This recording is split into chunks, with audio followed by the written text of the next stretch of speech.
नमस्कार मित्रमैत्रिणींनो, खूप विश्रांतीनंतर आज मी करणार आहे पनीर बटर मसाला। ह्याच्यासाठी घेतलाय कांदा, टोमॅटो, काजू, लसूण, मिरची आणि अद्रक आहे। त्याच्यानंतर बटर दिसतंय आणि इथे दिसतंय हे नारळाचं दूध आहे आणि हे साधं दूध आहे। ह्याच्यात दही सुद्धा घालू शकता तुम्ही, पण मी आता हा दूध घेतलेला आहे दहीच्या ऐवजी। तर चला सुरुवात करूया, पुढे दाखवते। चला, पॅन गरम करत ठेवलेला आहे, त्याच्यावरती मी साधारण एखाद पळी तेल घालते।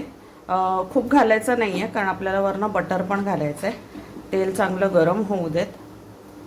त्याच्यानंतर मी त्याच्यावरती कांदे परतणार आहे।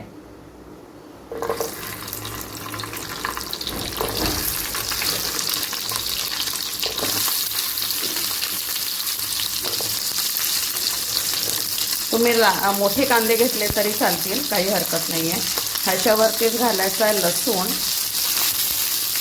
ह्याच्यावरतीच घालायच्यात मिरच्या, ह्याच्यावरतीच घालायचं आहे अद्रक, काजू,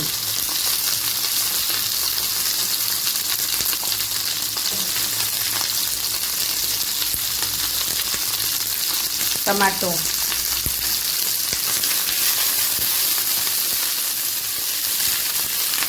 आणि छान सगळं हे वाटण ना एकजीव करायचं, म्हणजे सॉटे करायचं पूर्ण।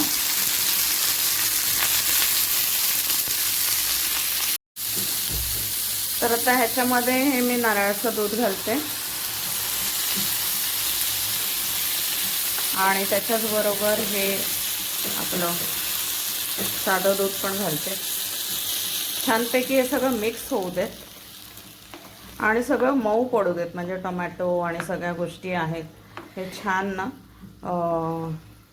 शिजवणं नाही, पण त्याच्यामध्ये जरा असं ते मऊ होऊ देत सगळं त्यातल्या त्यात।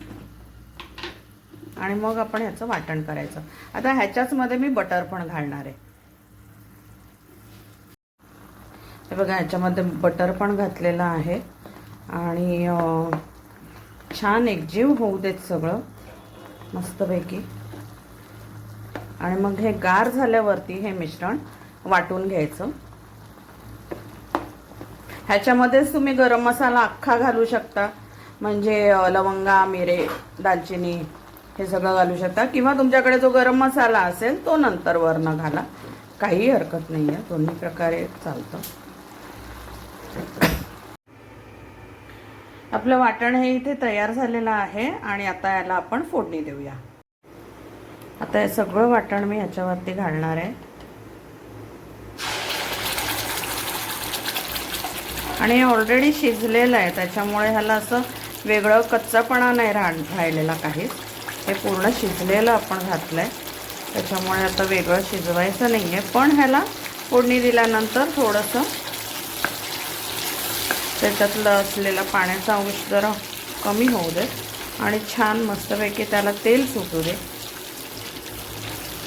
दाखवते तुम्हाला परत। आता आपण ह्याच्यामध्ये घालूया हळद थोडीशी, तिखट, 1-1.5 चमचा तिखट छानपैकी घालूया। मिरच्या ऑलरेडी आहेत, पण त्याचा तिखटपणा थोडा कदाचित ह्याच्यामध्ये कमी झाला असेल, दूध आहे ना नारळाचं। आणि गरम मसाला मी अर्धा चमचा घातलेला आहे छानपैकी। आता हे सगळं मिक्स करूया, त्याच्यामध्ये मीठ घालते आणि छान उकळून देत, मग पुढचं दाखवते। छान उकळते आता, तर मी याच्यामध्ये मस्त पनीर घालते।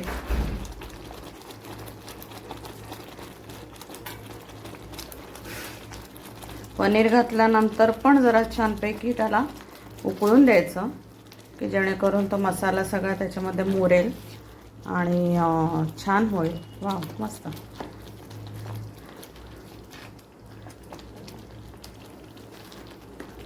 मलाईदार दिसते एकदम। टेस्टला कसं लागतं माहिती नाही आहे, बघूया कसं लागतं। थोडं होऊ दे।